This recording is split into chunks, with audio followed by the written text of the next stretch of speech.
ట్రంప్తో కాల్పుల విరమణ ప్రకటనకి ఓకే చెప్పి ఆ తర్వాత ఇజ్రాయెల్ మీద భారీ మిస్సైల్ దాడి చేసి ఆ తర్వాత ఇజ్రాయెల్ తమ మీద యుద్ధ విమానాలతో దాడి చేస్తుంటే ట్రంప్కు ఫోన్ చేసి అయ్యో మమ్మల్ని కొట్టేస్తున్నారని చెప్పి ఓవరాల్గా యుద్ధాన్ని ఆపించినటువంటి ఇరాన్ మేము విజయం సాధించాం, అమెరికానే భయపడి మా దగ్గరకు వచ్చింది, అమెరికన్ స్థావరాల మీదనే దాడులు చేశాక అమెరికా భయపడిందంటే అర్థం చేసుకోవచ్చు ఇరాన్ సత్తా ఏంటో, ఇరాన్ సైన్యపు సత్తా ఏంటో.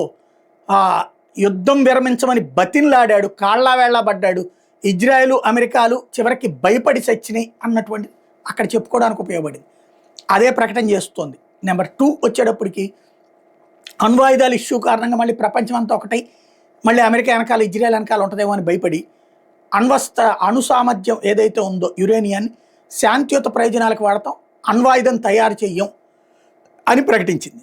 ఇదే కదా అమెరికా మొదటి నుంచి అడిగింది, ఇదే కదా ఒప్పందం చేసుకోమంది. ఒప్పందంగా ఒప్పుకోలేదు కానీ ప్రకటన మాత్రం అది చేసింది.